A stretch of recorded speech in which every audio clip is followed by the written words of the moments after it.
I'm seriously hurt behind what happened. That I can't explain things the way I want to because of the injury that came to me while I was at the Veterans Hospital and stuff. When I'm truly sorry, man, I don't see nobody get hurt. A police station, service soldier, anything, man. And I did walk away from that, but it ain't happened the way it's supposed to happen, you know. And I'm truly sorry for these people and their families, you know. Oh man.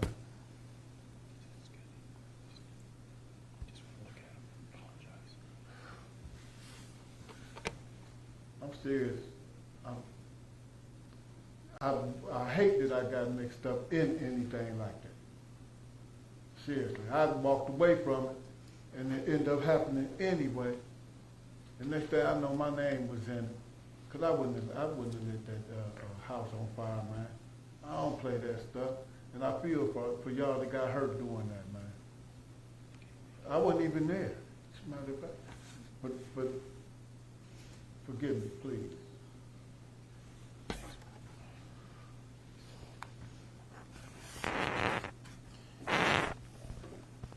Yeah, this is a tragic case.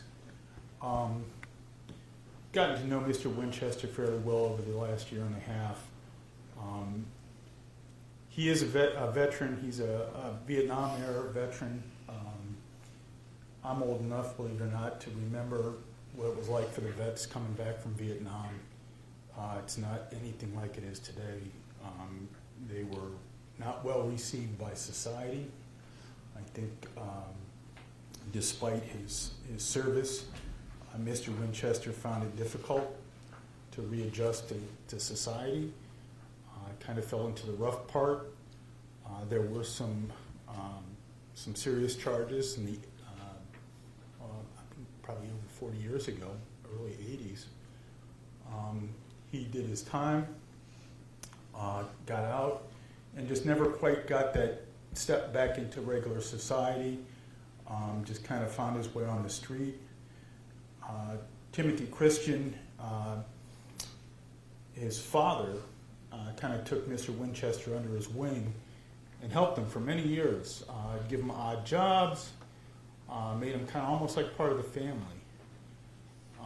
And when he passed away, Timothy Christian kind of stepped in and would use Mr. Winchester to take care of different things for him, mowing yards and doing handyman jobs around different properties that he had.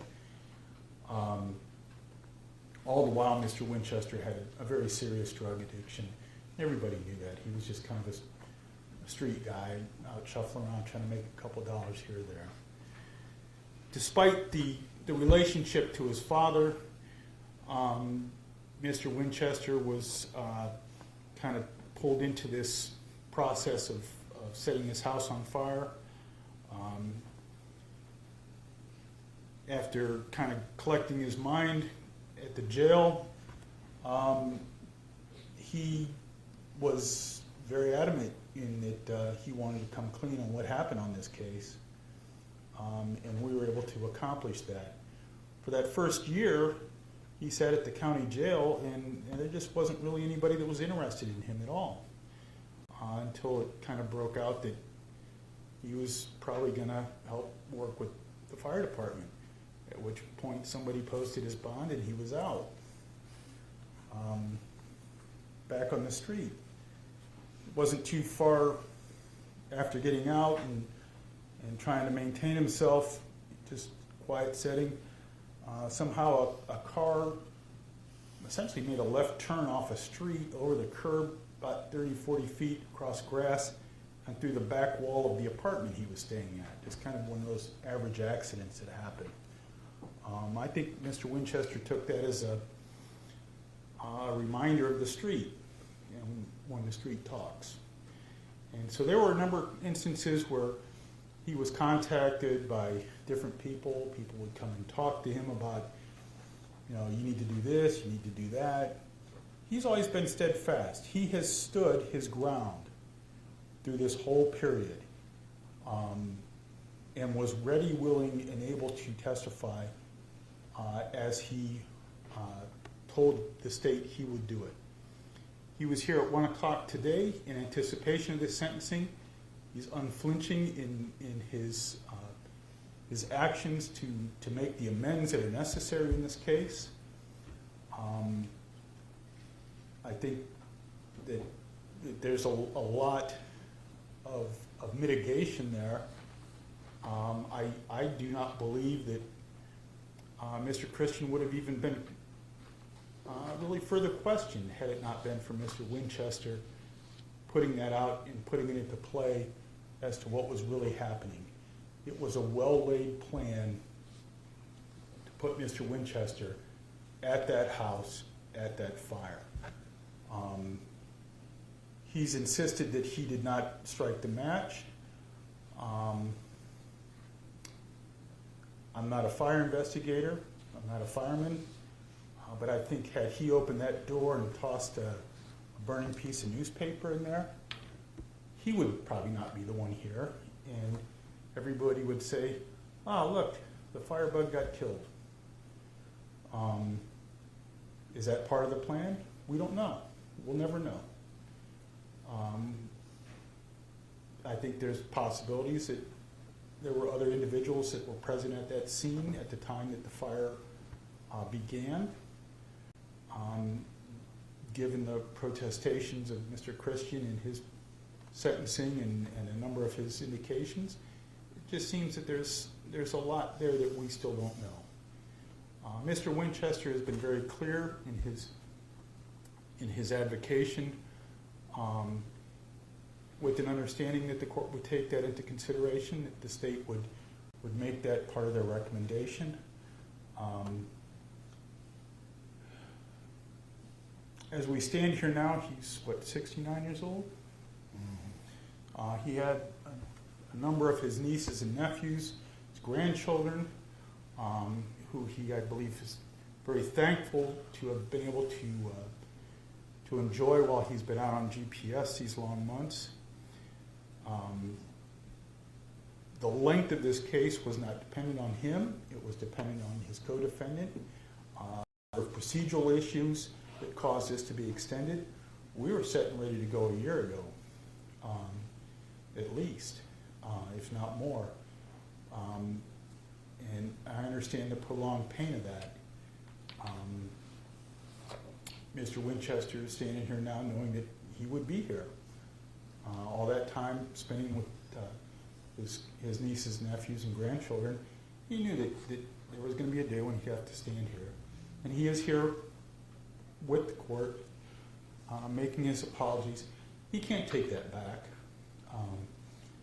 and he understands that. We would ask the court, in consideration of Mr. Winchester's, age, some recent medical conditions that have arisen that may make a prison term exceptionally difficult for him, if not medically insecure for him, that the court take that into consideration along with all the assistance he's provided in these cases, and sentence him appropriately. I think, if there was a way to assure his medical conditions and needs are being met, I think that would be something that the court should consider. If the court considers that a prison must be utilized here, we would ask that the court go with a 3 or 4 year sentence. This would give Mr. Winchester some ability to hope, even at a late stage in his life, to spend more time with his nieces, nephews, and grandchildren. There's no guarantee that would happen, and I think that's part of the punishment here. We would ask the court to take that into consideration. If you feel that Mr. Winchester needs to go to prison, that you make it a situation where he would be able to have some kind of compassionate release or judicial release in the event his health falters. Thank you. Thank you very much.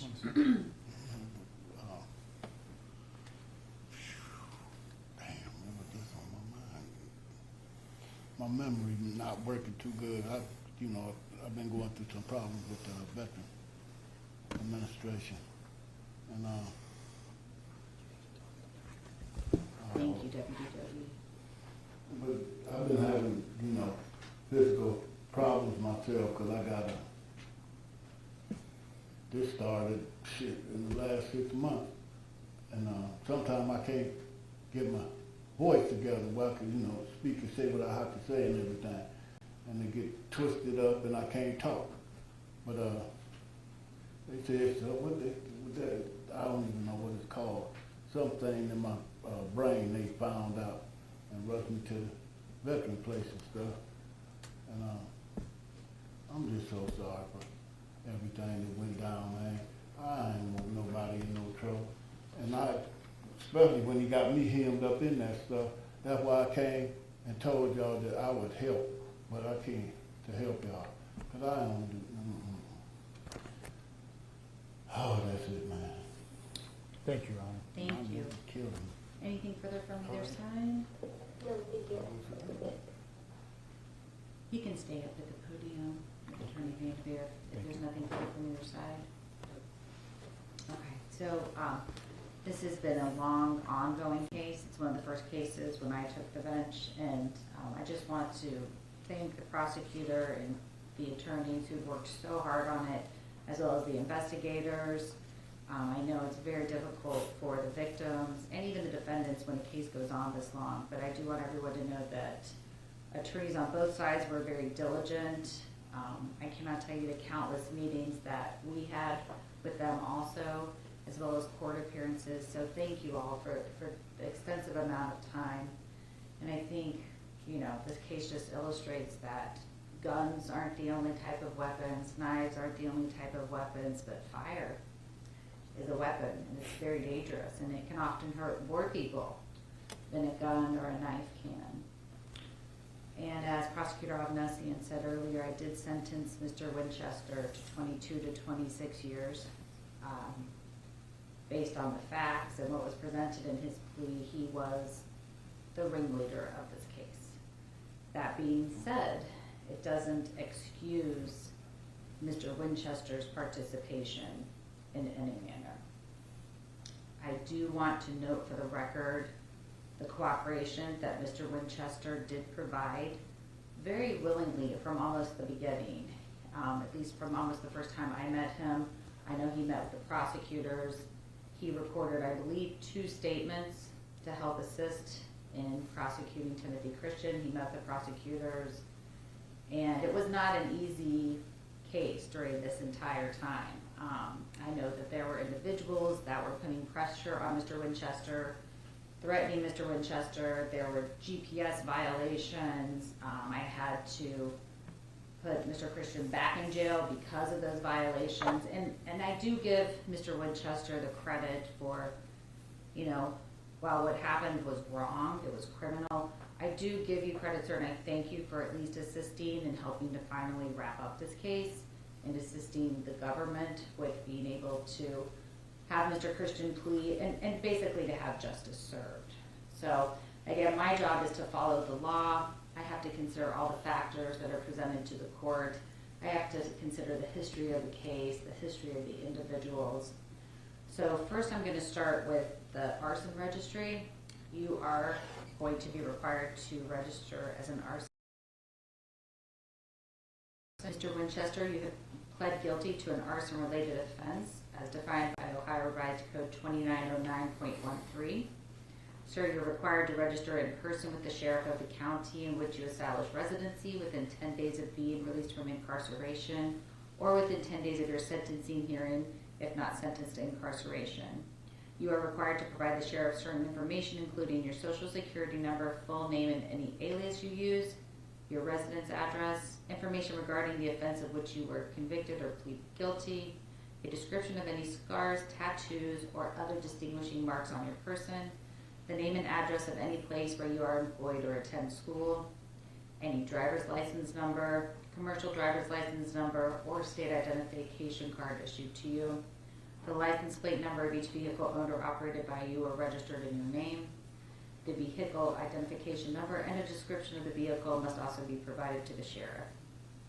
Sir, you're required to provide the sheriff fingerprints and palm prints. The sheriff will also obtain a photograph of you at the time of registration. You are required to remit a registration fee of $50 to the sheriff unless the fee is waived. After the date of initial registration, you are required to re-register annually. You must update and or amend any of the information described above that has changed and provide any additional information requested at the county sheriff's office within 10 days of the anniversary of the calendar date on which you initially registered. Sir, if you are re-registering in a different county than your prior registration, you must provide written notice of your change of address to the sheriff with whom you previously registered. You are required to pay a re-registration fee of $25 to the sheriff. You are required to comply with all of the above described requirements until your death. After I finish sentencing, we will bring this over to have you sign. And again, sir, failure to register or failure to verify residence at the specified times will result in criminal prosecution. Mr. Winchester, I do want to thank you for your service.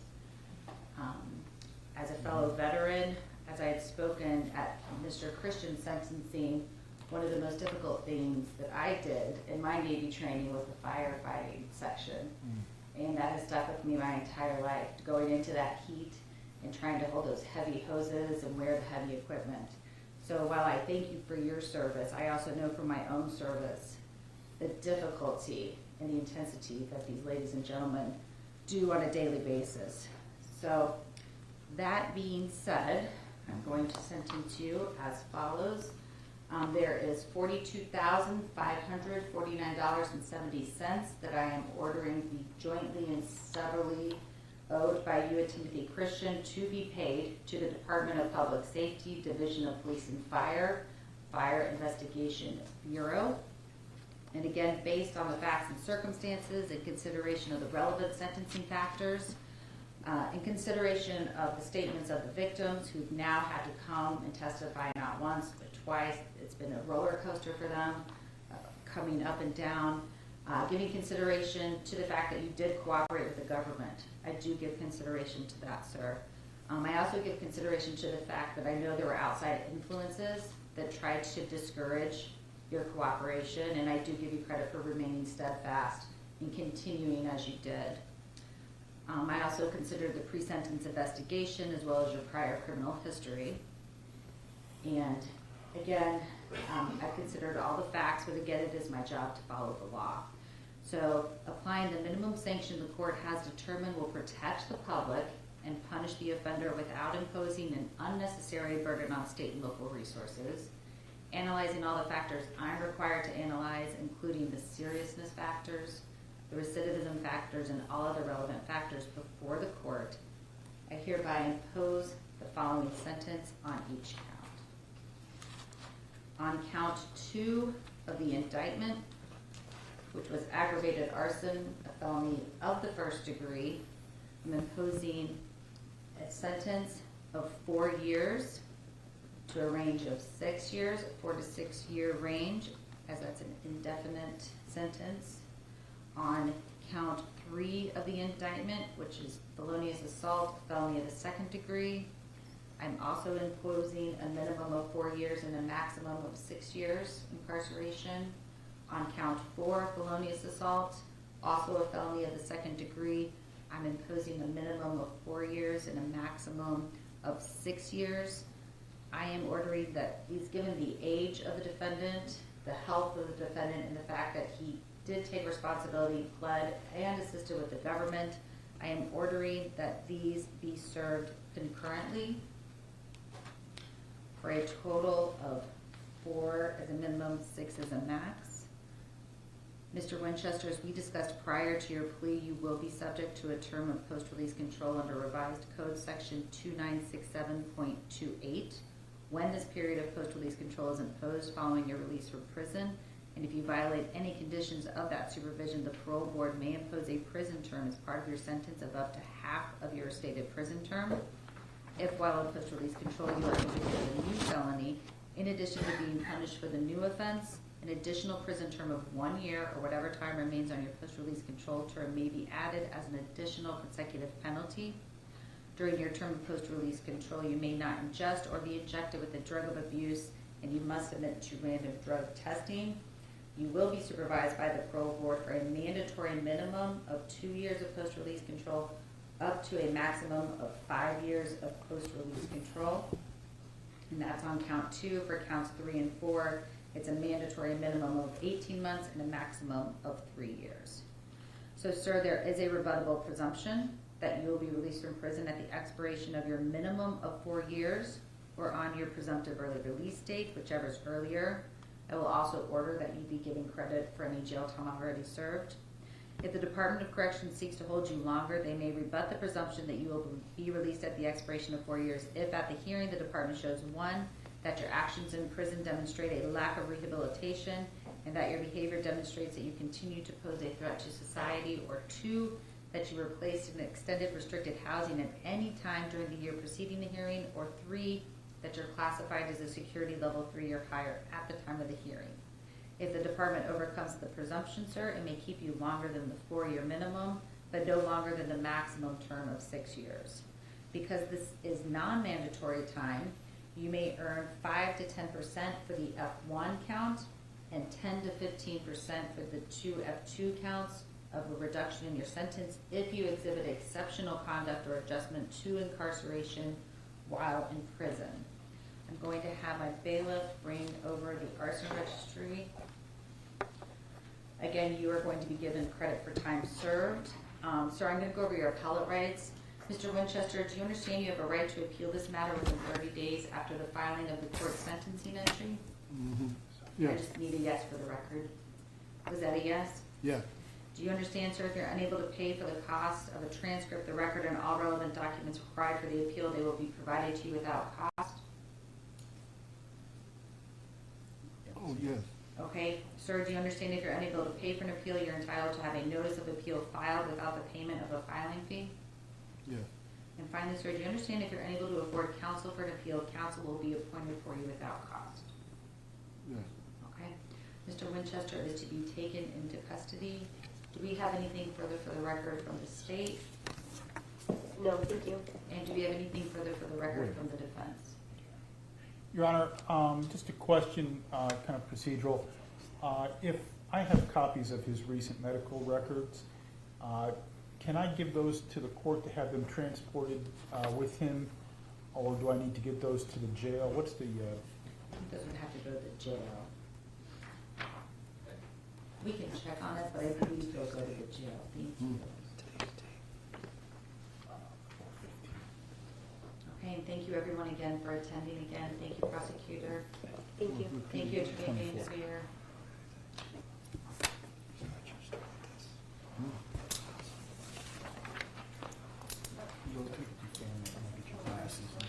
Thank you, deputies. You gonna take this ankle thing off? They will.